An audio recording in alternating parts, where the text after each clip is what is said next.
자, 난류가 생기는데 이렇게 되면 이렇게 되면 공 양쪽에 공기의 속도가 작아져서 압력 차이도 크게 발생하지 않는다.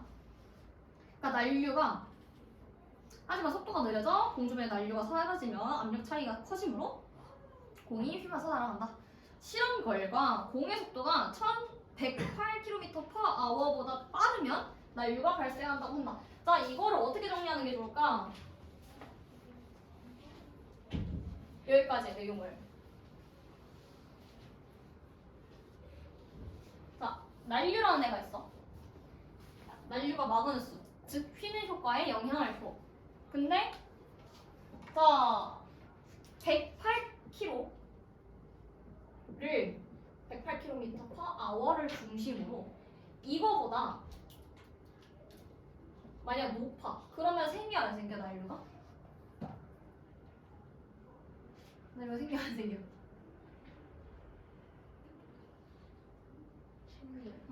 난류가 생깁니다. 그럼 108km/h보다 느리면 난류가 생겨 안 생겨?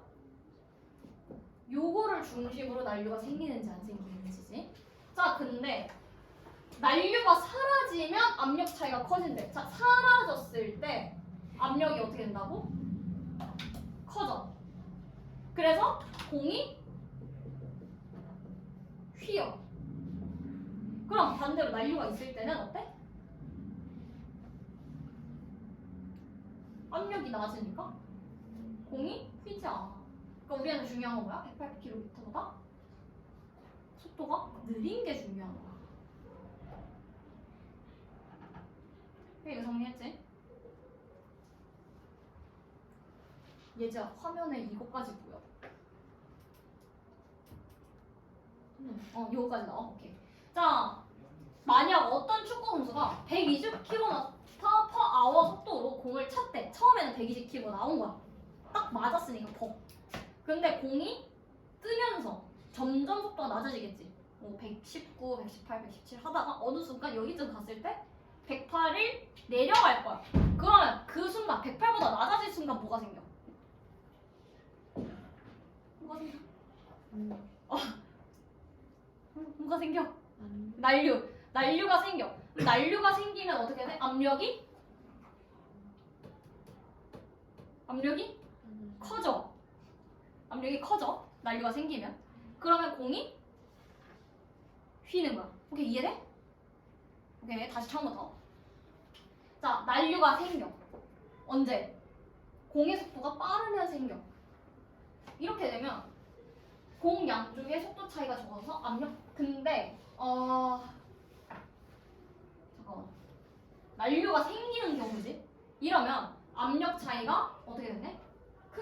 압력 차이가 거의 작아져서 압력 차이가 거의 발생하지 않아. 압력이 차이가 안 나. 근데 속도가 느려지고 그래서 공 주변의 난류가 사라지면 108km 이하가 됐어? 그러면 난류가 사라져. 왜냐면 난류는 빠를 때 생기는 거거든. 난류가 사라졌어. 그러면 압력 차이가 커져. 얘는 압력 차이가 없어. 얘는 압력 차이가 커져. 그러면 공이 휘어져. 오케이? 다시 공을 찼어. 처음에 120km. 처음에 120km로 시작해. 이렇게 가겠지. 근데 내가 공이 떠서 가면 갈수록 속도가 줄겠지. 처음에 받은 에너지는 점점 줄잖아. 그럼 여기서 120이던 게 여기 119 쭉쭉쭉 하다가 110 그리고 여기서 108이 되는 순간이 올 거야. 여기까지 공이 휘어 안 휘어? 안 휘어. 왜? 108km까지는 난류가 안 생기거든. 왜? 빠르니까. 108km는 빨라. 난류 안 생겨. 압력 차이 없어. 공 안 휘어. 그런데 내가 107km 됐어. 느려졌어. 108km보다 느려. 그럼 난류 생겨 안 생겨? 안 생겨. 이해 안 해도 돼. 108km보다 낮으면 난류가 없어. 108km보다 높으면 난류가 있어. 107km는 108km보다 낮아? 높아. 낮지. 난류가 생겨 안 생겨? 안 생겨. 요거만 하면 돼.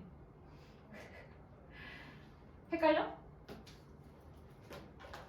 나 괜찮아? 막 스트레스 받아 지금 막. 자, 이걸 조금 더 잘. 여튼 107kg가 돼. 그러면 108kg보다 107kg 작잖아. 그래 이렇게 해버리자. 지워. 108 중심으로 나누자. 108kg가 있어. 그리고 107이 있고 109가 있다. 그러면 109는 빨라. 107은 느려. 그러면 108kg 기준으로 108kg보다 빨라. 난류가 생겨. 난류가 생기면 압력 차이가 없어. 그래서 공이 안 휘어. 오케이? 107kg 느려. 난류가 그래서 생겨버려. 없어져. 난류가 없어져. 그치? 빠르면 난류가 생기는 거고 얘보다 느리면 난류가 없어져. 그래서 압력 차이가 발생해. 그래서 공이 휨. 이렇게 되는 거 이해돼? 자, 뻥 찼어. 다시. 뻥 120. 올라가. 119. 더 올라가. 118.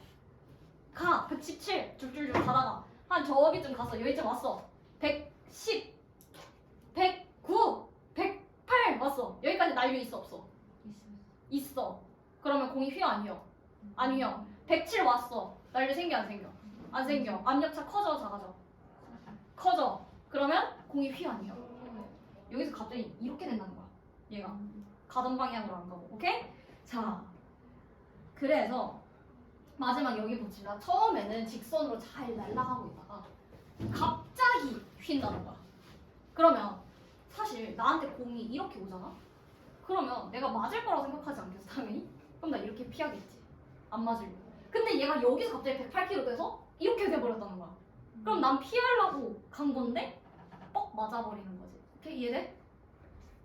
이와 같이 베르누이 정리. 1번 베르누이 정리. 그리고 2번 난류에 관한 역학. 요 1번과 2번 가지고 바나나킥 원인리를 쉽게 설명할 수 있다. 바나나킥 어떻게 생겼어?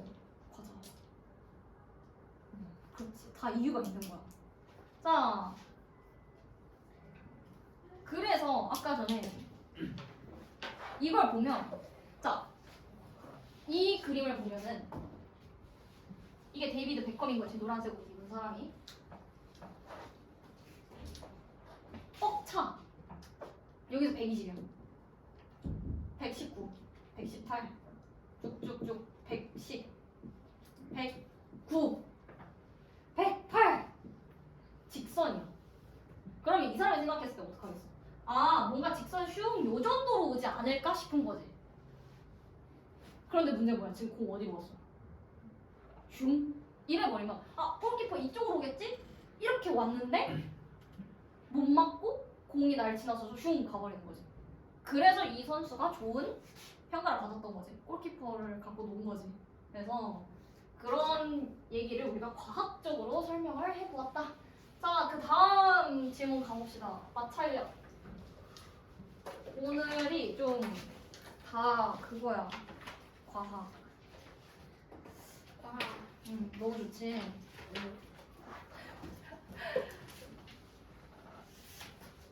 왜 그래도 인문 막 공자왈, 맹자왈, 칸트 학업 때보다 낫지 않아? 칸트가 나? 갔다 옵시다. 그러면 좀 느리게 하고 있읍시다.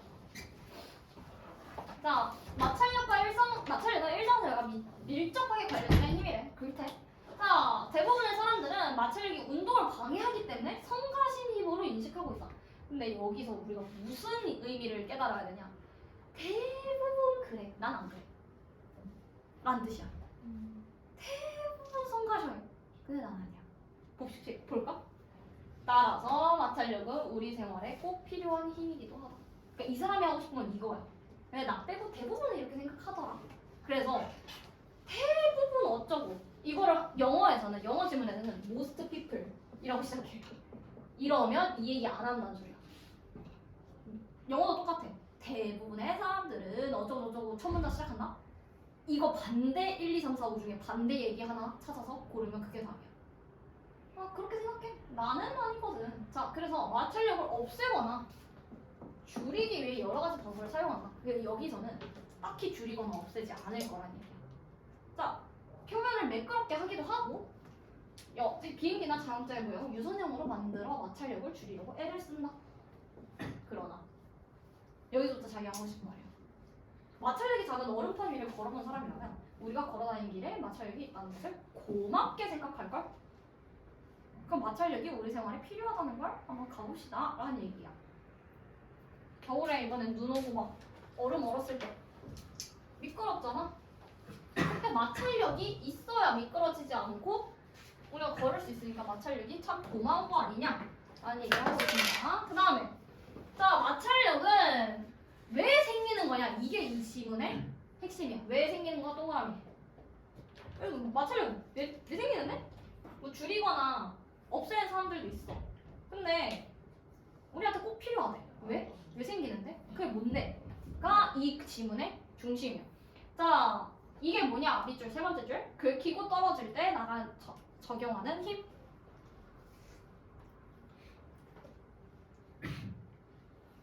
매끈매끈해 보이는 표면들도 현미경으로 보면 울퉁불퉁한 돌멩이처럼 원자와 분자들이 돌출되어 있다. 밑줄. 표면이 서로 스치면 이렇게 돌출된 원자와 분자들이 서로 긁히기 때문에 왜 생긴다. 오케이, 그러면 이 문단은 어떻게 정리할 수 있어 우리? 마찰력이 생기는 이유라고 우리가 정리를 할 수 있겠다. 이 지문만 하고 싶읍시다. 고체 사이에 작용하는 마찰력은 자, 밑줄. 두 물체의 면에 수직으로 작용하는 힘 A, 표면 상태 B. 변수가 몇 개? 두 개. 베르누이랑 똑같지? 베르누이 난류위. 여기는 작용하는 힘의 크기 A, 표면 상태 B. 웬 상황을 나한테 들어주는 거지. 그럴 때 놓여 있는 상황에서 책을 밀어서 앞으로 보낼 때의 마찰력의 크기 A, 힘의 크기지. 책이 책상을 누르는 힘 요거랑 A 하나랑 책과 책상의 표면 상태 B에 따라 결정된다. 같은 말 지금 일상적인 용어로 한번 풀어서 설명을 해주고 있는 거야. 자, 이렇게 책상이 있는데 거기에 책이 있대. 근데 내가 얘를 밀 거래. 근데 내가 만약 새끼손가락 하나로만 밀어. 살살. 그러면 안 밀리는 순간이 있어. 그때는 내가 너무 약한 힘으로 해서 책이 움직이지 않는다. 뭐 이런 얘기를 하면 돼. 여튼 내려놓는 힘이 크거나, 그러니까 A가 크거나, 혹은 표면이 거칠수록 마찰력이 커진다. 이거는 화살표 방향이 다 똑같네. 따로 정리 안 해도 되겠다. 이 정도는 다 커져 정도로 우리가 얘기를 할 수 있으니까. 단 질량이 같다고 가정할 때 일반적인 생각과는 달리 책상 면에 접한 물체의 표면적 크기, 그러니까 책이 작냐 크냐는 무시해도 좋아. 그러면 선지에서 책이 크면 클수록 마찰력이 커진다 라고 얘기를 하면 틀린 얘기야? 맞는 얘기야? 틀린 얘기야. 그런 걸로 요거 하나 더 제시를 해주는 거야. 그 다음 책상 위에 책이 놓여있는 경우를 다시 생각해보지. 지금 아까 전에 그 상황 그대로야. 자, 책을 살며시 밀어보자. 책이 움직이지 않는데. 그러니까 이 말은 뭐냐? 책이 움직이지 않을 정도로만 밀어봐 라는 얘기야. 책이 움직이지 않을 정도로만 밀어봐. 책에 힘을 가했는데 책이 움직이지 않는 것은 내가 가한 힘 이퀄 마찰력이라는 거야. 그래서 마찰력이 크기는 내가 책에 가한 힘과 같겠지. 내가 30 했어. 근데 안 움직여. 그럼 마찰력이 당연히 30이라는 소리 아니겠어? 그러니까 0이지. 서로 반대 방향으로 움직이니까. 다음에는 조금 더 센 힘으로 책을 밀어. 내가 만약 40으로 밀어. 그러면 아직 책이 움직이지 않았다면 마찰력은 40이지. 그래야 서로 빼기를 했을 때 0이니까.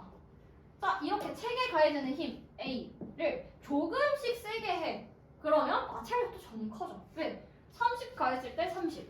내가 40 가했을 때 40. 안 움직인다는 가정하에. 그러면 내가 30에서 40, 40에서 50으로 하면 당연히 마찰력도 30에서 40, 40에서 50으로 커지겠지? 오케이. 어려운 얘기 아니네. 다음 봅시다. 그러다가 미는 힘이 어느 정도 이상이 되면 내가 만약 30, 40, 50 계속 꾹꾹 눌렀어. 그러다가 어느 순간 내가 100을 한 거야. 어느 정도 이상. 그랬는데 책이 갑자기 움직여. 아니면 80만 가있는데 책이 움직일 수도 있어. 여튼 79에서 움직이지 않다가 80에서 움직이는 순간이 있겠지. 그 순간이 마찰력이 더는 커질 수 없는 한계점이야. 그 상황에서.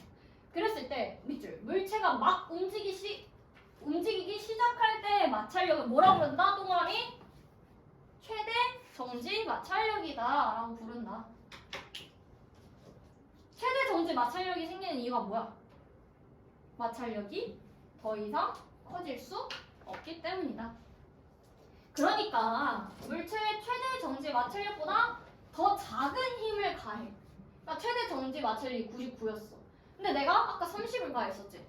그러면 절대 얘가 움직일 일이 없는 거야. 내가 100을 가해줘야 그제서야 얘는 움직이는 거지. 그래서 그러나 최대 정지 마찰력보다 더 큰 힘, 즉 100을 가하면 물체는 마찰력을 이기고 움직이기 시작하겠지. 자, 마찰력은 물체가 움직이기 시작할 때 이런 거 가장 크고 별. 일단 움직이면 작은 마찰력이 작은.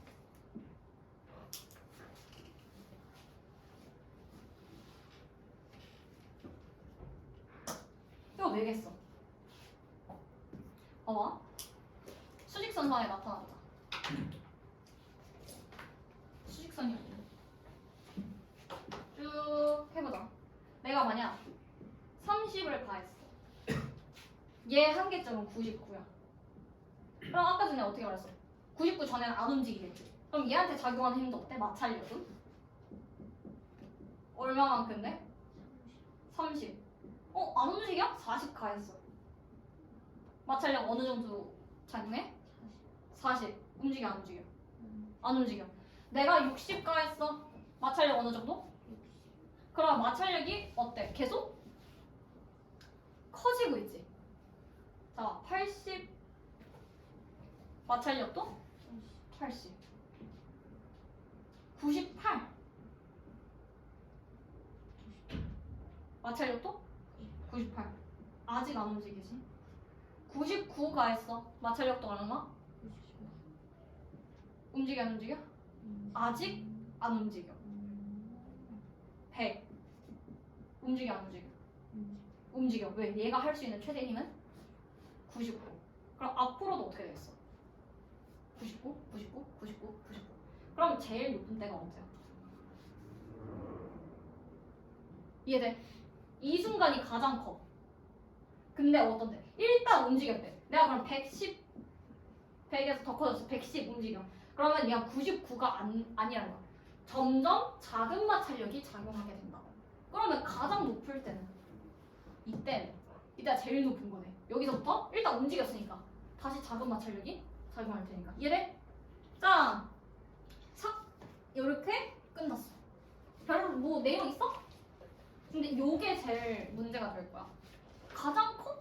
근데 물론 이거를 움직이기 시작할 때 가장 크다로 조건으로 붙여놨어. 그냥 뭐 이렇게 당구장 표시 해가지고 가장 클 때는 언제냐? 문제가 움직이기 시작할 때다 라고 대답해도 당연히 맞아. 근데 내가 왜 그럴까를 지금까지 나온 정보로 정리할 수 있을까? 해보자. 안 될 수도 있어. 정보가 부족하면. 근데 했을 때 되면 내가 이 글을 완전하게 분해한 거지. 여기까지 하고 지금 43분이니까 53분? 53분까지 쉽시다.